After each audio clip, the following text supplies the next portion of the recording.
ladies and gentlemen. The story you are about to hear is true. The names have been changed to protect the innocent.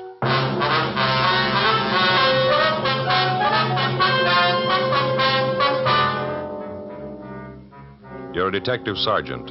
You're assigned to homicide detail. A nightclub manager has been robbed and killed. The killers made good their escape. Their identity is unknown. Your job, get them.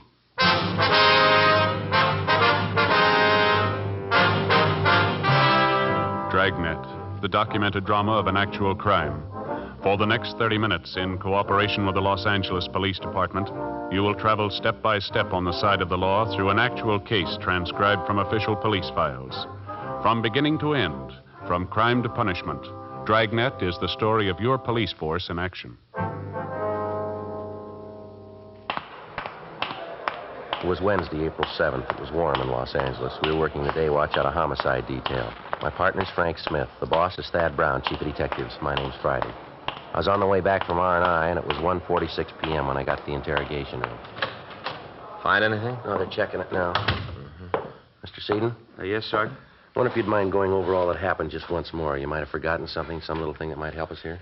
All right. Where do you want me to start? Where I came in this morning? Yeah, that'll be fine. Well, I came into work about 8:30. Is that the time you usually get there? Yes, sir. It depends what time I catch my bus. Usually it's about then, though. Mm-hmm. Was Mr. Kelby there then? Yeah, he usually gets in around 8 or so. Comes in, looks the place over. You know, checks the register, liquor supply in the bar, stuff like that. Mm-hmm. And then he goes to his office to count the money for the night before, get the deposit slip ready for the bank. That's what he was doing this morning when they came in. You see him come in?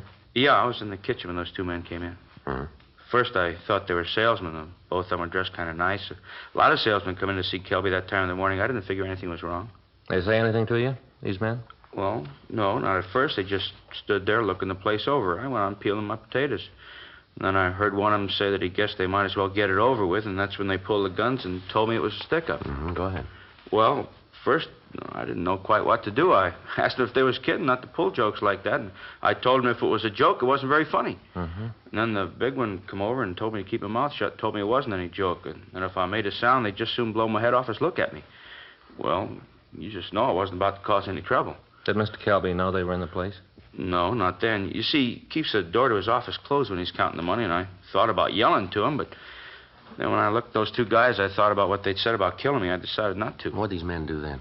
The tall one walked over to the door of Mr. Kelby's office and knocked on the door, and Mr. Kelby said for him to come in. Mm-hmm. And they opened the door and walked in. He saw the guns, asked them what they wanted. Told them they'd better get out of there with those guns, not to cause any trouble.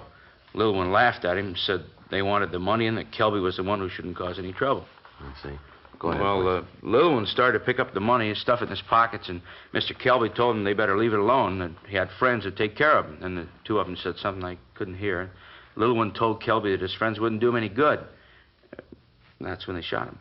Which one actually shot him? Oh, the little one. He's the one who said that thing about the friends. Well, did you try to do anything to help Kelby while all this was going on? Well, what could I do? I told you what those guys said. Kelby wanted to be a hero, save the money, fine. I wasn't his money, it belonged to the owners. Look, I tell you, Sergeant, money isn't worth that much. They nail you into that box, and they don't throw a bank book in. Those guys told me to stay put. I stayed put. What did these two fellas do after they shot Kelby? Well, the big one was real surprised, like he didn't know the little one was going to do it. Yelled at him he was a fool, said he was a stupid fool. Those were his exact words. The little guy finished getting all the money, and then they ran out. Well, I'll tell you, I was scared to death they were going to kill me, too. It looked like it for a minute, too. How do you mean? Well, when they ran through the kitchen of the back door, a little one stopped and asked what they was going to do about me. I thought, sure, my number was up. Big one said not to make it any worse, to leave me alone. Then they ran out of the place. And boy, that's when I called the cops and those other guys, out there in the car. And then you came. The rest you know. Now, you're sure that you've never seen any one of these men before? Well, sir, I'm pretty sure I haven't. I wonder if you can give us some kind of a description on these two men. Yeah, the big one was about 6 feet 2, maybe 3. Weighed about 180 to 200. Dark, black curly hair. Mm-hmm. Anything special about him? The way he talked? Any scars, anything like that? No, nothing. How was he dressed? Can you remember? Yeah, he had on a gray suit. Glen plaid had kind of red in it, The suit looked expensive. He had black shoes, a maroon tie. Now, how about the smaller one? What did he look like? Oh, he was a little one, 5, 6, or 7, 130, 35 pounds. He was dark, too, black hair, cut real short. Mm-hmm. How about his clothes? Had on a blue suit. Looked like a gabardine. Single-breasted, light blue. Had on a yellow shirt and dark blue tie. Would you know if there were any marks or scars on him? Oh, yeah. He had a little tiny scar right here. On the edge of his mouth. Uh-huh. Made him look like he was smiling all the time. Well, these are very good descriptions, Mr. Seaton. They're going to help us a lot here. Yeah, well, like I said, I wasn't about to be a hero and try to stop these two, but I knew that you'd want to know what they looked like, so I tried to get all the dope I could. We understand. Now, during the holdup, did either of these men use any names? One of them call the other by a name, anything like that? Oh, let me think about that. Yeah, there was something. While they were in the office, while the little guy was picking up the money, the big one said, "Hurry up, Deuce." Yeah, he called him Deuce. That was a smaller one? Uh-huh, that's right, Deuce. Joe? Yeah. I'll ask the stats office to make a run on the descriptions and MO for us. Check the oddity and the moniker file in the R&I office and see if they can come up with a deuce or anything on the scar. That'll be fine, Frank. Thanks a lot. Hey, you got a cigarette, Sergeant? Yeah. There you go. Thanks. How about a match? Sure. There you are. Thanks. Yeah, it's a terrible thing, Kelby being shot. I'll probably lose my job. How's that? I'll probably lose my job. The owners will figure, sure, I should have tried to stop those guys. Well, those are the breaks. You said that when these men came in, the door to the manager's office was closed. Is that right? Oh, yes, sir. Mr. Kelby always kept it closed when he counted the money, just like I said. Uh-huh. Well, then it looks like the men knew that Kelby would be checking the money at that time, doesn't it? That they knew the layout of the place when they came in. Yeah, I never thought of that. By gosh, that's what must have happened. They sure seemed to know what was going on. Anybody else that was usually around at that time, would you know? Anybody that might have known that the manager worked the accounts at that particular time? No, there's nobody else around. But I don't think that Mr. Kelby kept it a secret about the money. Was Kelby conscious at all after he was shot? Do you remember that? Not more than a minute. I ran over to him right after the man left. I wanted to see if I could help, Okay. Yeah, he was shot pretty bad. They'd hit him in the stomach. He was all doubled up. Terrible. He looked up at me and said, "I know." And his voice kind of trailed off. That's all. Just, I know. Stats office is making the run, Joe. We got out the local and the APB on the suspects. Nothing that matches the name Deuce and nothing on the scar. Anything from the crime lab yet? No. Checked by the office. While I was there, Murphy called from Georgia Street. Anything? Yeah, not good. What? Kelby died, never regained consciousness. With the death of the victim, any information he might have given us about his killers was gone. The one witness to the murder was shown the mug books, but was unable to identify the suspects. Sergeants Gill Encinas and Danny Galindo canvassed the neighborhood and came up with the driver of a bakery truck who thought he'd seen the killers leave the club. He told them that two men answering the description given us had walked out of the club and gotten into a late model Mercury sedan. He'd not been able to get the license number of the car, however. He was brought into the office and shown the mug books, but he was unable to point out the killers for us. In checking the neighborhood, Encinas and Galindo had come up with a waitress who had seen two men answering the description of the killers loitering around the area. She also described the Mercury sedan, but said that she hadn't paid much attention to it. Because of the smoothness with which the holdup men had operated, indications led us to believe that they had been tipped off by somebody working for the club. Proceeding with this theory, we checked with the club owner, a Mr. John Watson. We found him in the kitchen of his home. Hope you don't mind if I finish up here, officer. No, not at all, Mr. Watson. Guess it seems a little silly to you for a man to be in the kitchen. Kind of a hobby of mine, cooking. Yes, sir? Making a cheesecake. Got some friends coming over tonight. Figured a cheesecake might taste good later in the evening. Yes, sir. You go right ahead. We just have a few questions we'd like to ask you. About the robbery? Terrible thing. I don't understand why Kelby just didn't give him the money. Not give him any reason to shoot. Do you have any idea who might have known that the money would be in the office at the time? And almost everyone that worked in the place, not making mention of the salesman that came in. Would you hand me that rolling pin over there? Yeah. Here you are. Thanks. Crust to a cheesecake's important. That's one of the reasons I make it myself. Can't stand a soggy crust. Yes. Are there any of your employees that you think might do a thing like this? Well, that'd be hard to say. I didn't get around the club much. Once in a while, I'd drop by, chat with Kelby. He did the hiring and firing. As long as the place made money, I didn't interfere. Well, the way it looks, it could be very likely that one of the employees did it. The men who pulled the job seem to know just what they were doing. That right? Yes, sir. I wonder if we could look through your employment records. Sure, of course. Anything I can do to help out in this thing. Would you hand me that pan over there? Where? This one? Yeah. Thanks. Get this crust into it, and the cheesecake's about ready. Yeah, sure, you can look at the records. Don't see what that's going to show, but you're welcome to them. What kind of a car do you drive, Mr. Watson? New Lincoln. Just got it a couple of weeks ago. Any of your employees drive a late model Mercury that you might know of? No. Oh, like I said, I don't really have a lot to do with the actual operation of the club. Kelby took care of that. Good manager. Did a fine job. Can you tell us how much money they took, sir? No, near as we can tell, it came to a little over $1,100. Some of that was in checks, that we cashed for our customers. Well, that finishes that. Get this together. Now, get it in the oven. Looks good, doesn't it? Yes, sir. You should taste it. Set it for 350 for 25 minutes, and that does it. Yeah. Now then, can I get you officers anything? Cup of coffee, something like that? No, sir. If you just arrange for us to check your employment records. Certainly. I'll call the club right away. We'd appreciate that. My brother-in-law's down there looking after things now. He's an idiot. Never could get a job on his own. I only hired him because my wife insisted on it. Yeah, he'd probably botch up the whole thing. Usually does. Well, if you'd call him, sir. How's Kelby's condition? Going to be laid up long? Well, Mr. Kelby's dead, sir. We thought you knew. No, I hadn't heard. Oh, I can hardly believe it. Such a ruthless thing. Just terrible. Kelby was such a good man. Everybody that worked for him liked him. Didn't have an enemy in the world. He had two.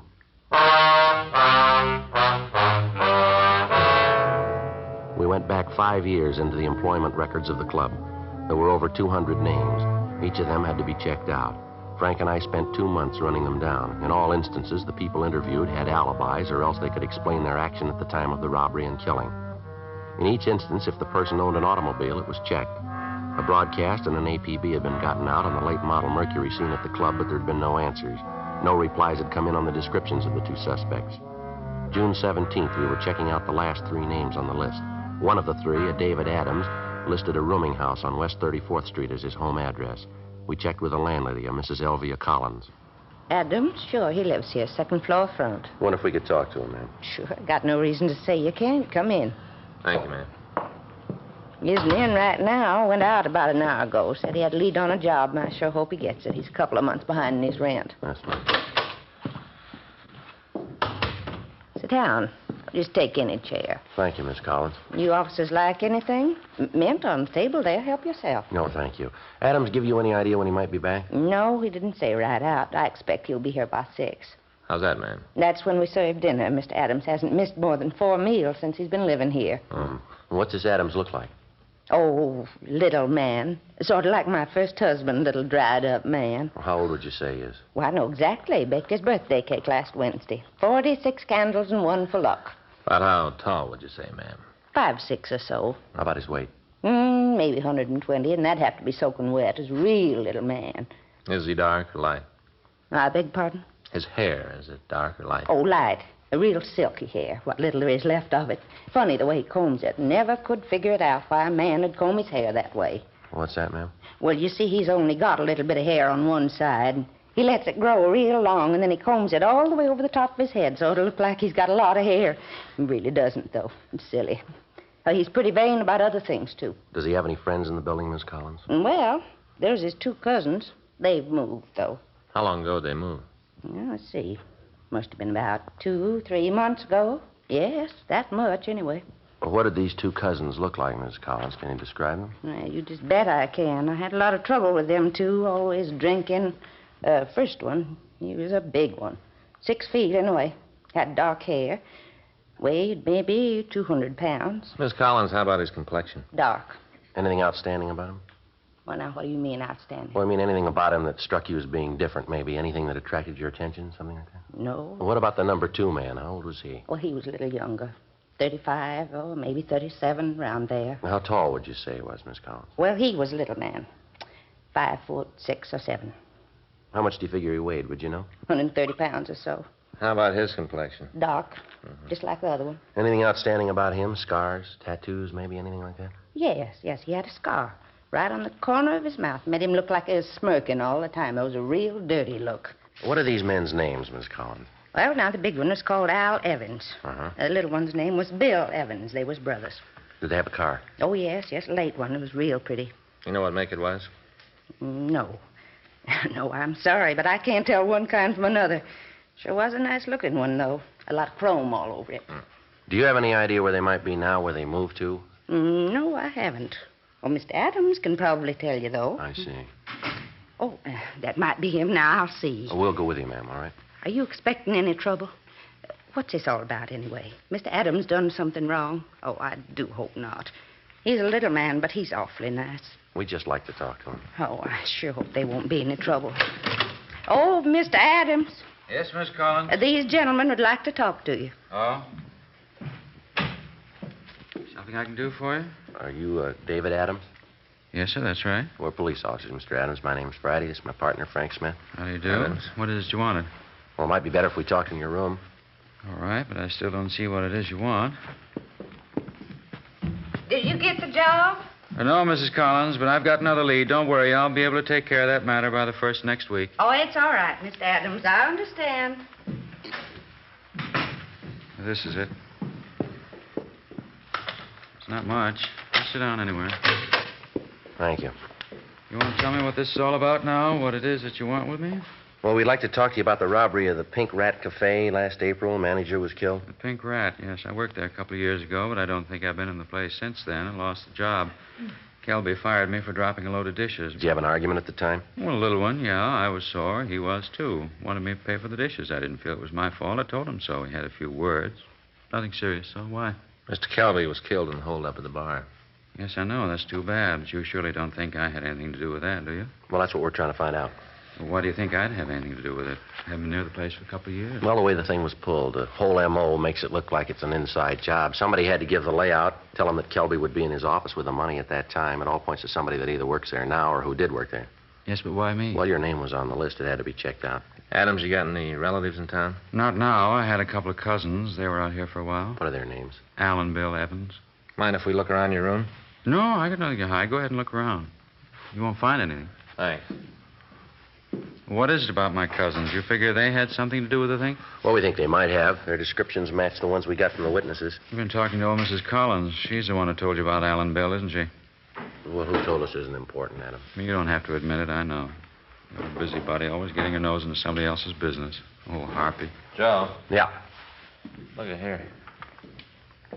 What's this gun for, Adams? You never know when somebody's going to try to break into the house. It's protection, that's all. You never had it out of the house, huh? Not since I bought it. It's a 32, though. What are you so interested for? Kelby was killed with a 38. Well, he was, wasn't he? Seems to me I heard it on the radio or read it in one of the papers. No, you didn't. The caliber of the gun that killed him wasn't released. How'd you know? I must have read it in the paper, like I said. No, this won't work, mister. I think maybe we better talk to you downtown, huh? You going to arrest me? Just like to talk to you downtown. Let's go. Well, sure, but I got nothing to hide. Well, you still got to come up with an explanation for knowing about that gun. Description we got matches your cousin's. You know about the gun. You got a lot to explain. I don't want to go to jail. It's too bad, Adam. You should have thought about that before you got involved in this. Well, if I tell you, if I help you get the guys that did it, will you give me a break? Well, we can't make any deals. Well, I don't want to go to jail. You can't do anything for me, huh? All we can do is see that the district attorney's office knows that you've helped. But you'll tell him, huh? If I give you a hand? He'll know about it. Okay. I got claustrophobia. Putting me in a cell would drive me nuts. I tell you who did the job. More than that. Yeah. I can show you the gun they used.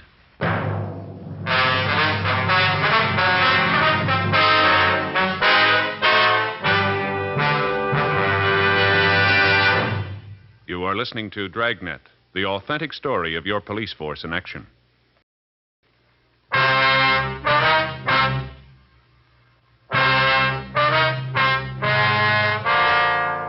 We took David Adams back to the office and checked the gun with pawn shop records. It was clean. We printed him and checked him through R&I. We took him over to Westlake Park, and he showed us the approximate place in the lake where the gun had been thrown. He explained that his two cousins had talked him into helping him with the robbery of the club. He also said that as soon as he found out that there'd been a shooting, he'd washed his hands of the entire affair and told them that he'd have nothing more to do with it. The loot from the robbery had been divided between the two cousins, Adams taking no part of it. It took us 2 hours of searching before we were able to find the gun. It was turned over to Russ Camp in ballistics. He fired test shots from the gun, and comparison with the death bullet showed that it was the murder weapon. Markings on the shell casing found at the scene of the crime were the same as those left on the test casing. Adams told us that Bill Evans owned a late model Mercury sedan and that the two brothers had left for St. Louis in the car. He also was able to give us the license number. We checked with DMV, and they told us that the legal owner was a finance company on Crenshaw. The manager there told us that their payments were up to date. They were able to give us a St. Louis address used as a reference by Bill Evans. We called the St. Louis Police Department, gave them a rundown, and asked them to pick up the Evans brothers for us. The witness to the killing was unable to identify David Adams as one of the holdup men. He was taken to the main jail and booked on suspicion of 287 PC. Frank and I waited for word from the St. Louis Police Department. They're all the same, aren't they, Joe? What do you mean? I'll put any of them in a tight spot, and they'll spill all they know to save their skins. Well, it seems that way, doesn't it? Adams seems pretty sincere, though. Seems like he does really want to help. Well, we'll know more when we hear from St. Louis. You figure that Adams is telling the truth? I don't know. The story seems to check out about how he laid the thing out for him, showing us where the gun was. Being that far back in his room, Red, would make that part about him not taking any of the money fit. I'll get it. Homicide, Friday. Yeah, I'll take it. Mello. Yeah. Yeah, we've been waiting to hear from you. Did you pick up the Evans brothers? Uh-huh. Yeah, wait a minute. Toss me that pad, will you, Frank? Yeah, here. Thank you. Yeah, all right, go ahead. Uh-huh. What was that again? I didn't... Yeah, I got it. Okay, thanks. Anything we can do for you, give us a call. Yeah, sure, we sure appreciate it. Right, bye. Well, that does it. What do you mean? St. Louis checked the address. They'd been there all right, but they left this morning. Any idea where they went? Yeah, the Evans boys told us. Huh? They left a forwarding address. Motel out on Ventura Boulevard. Frank and I notified Captain Lorman of the new developments. We talked to the manager of the motel, and she told us that she did have a reservation for June 24th under the name Evans. She told us that they'd be in Cottage 12. In view of the fact that the suspects had not been alarmed, we decided not to put out an APB on the car. We felt reasonably sure that having made the reservations, they'd keep them. But in the event the suspects arrived earlier than expected, a surveillance was placed on the motel 24 hours a day. Sergeants Howard Hudson and Bill Cummings took the period from 6 a.m. to 6 p.m. Frank and I covered the other 12 hours. Directly across from the motel was a used car lot. We talked to the manager, and he gave us permission to sit in any one of his cars while keeping the place under surveillance. As we relieved each other, the police car was taken back to the city hall, so there would be no indication that the place was staked out. 4 days passed. No sign of the suspects. June 23rd, 4:32 a.m. Joe. Yeah, Mercury sedan. License checks. 2 men. Stopping at the manager's cottage. They're ringing the bell. Yeah, looks like they're signing the register. Must be. There. She's giving him the key. All right, let's let them get to the cottage. We told her we would. All right. There's the landlady's signal. Let's go. Right.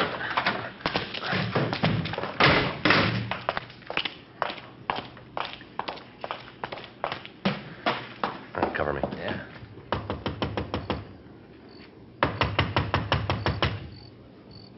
Who is it? This is the manager. Gonna have to move your car. What? You gotta move your car. Put it in the back. What do you want? Stand still. Bill! Hey, Joe, get the other one. Yeah.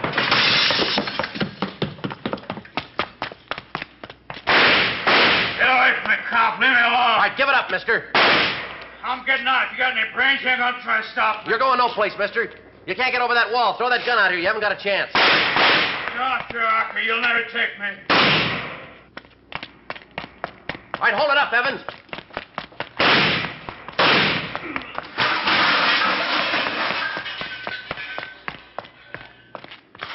I got no gun. I dropped the AC. I got no gun. Get a doctor for me, huh? Gonna hurt. Yeah, we'll call one. You didn't have to shoot, did you? Lousy deal. You didn't have to shoot. You didn't give me much choice, mister. I wasn't trying to hit you, just trying to scare you, that's all. I didn't want to hit you. I'm a good shot. I knew what I was doing. Yeah, you proved you're a good shot. What do you mean? When you killed Kelby.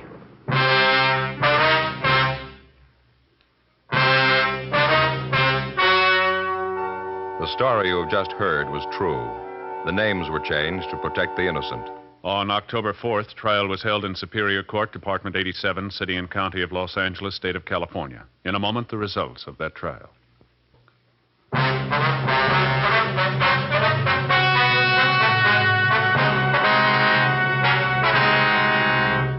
William M. Evans and Alfred T. Evans were tried and convicted of murder in the first degree. They received life sentences in the state penitentiary.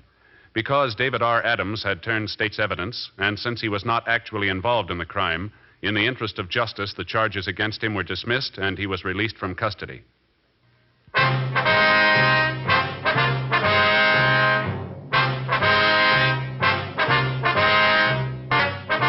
You have just heard Dragnet, a series of authentic cases from official files. Technical advice comes from the Office of Chief of Police W.H. Parker, Los Angeles Police Department. Technical advisors Captain Jack Donahoe, Sergeant Marty Wynn, Sergeant Vance Brasher. Heard tonight were Ben Alexander, Virginia Gregg, Jack Crucian. Script by John Robinson. Music by Walter Schumann. Hal Gibney speaking.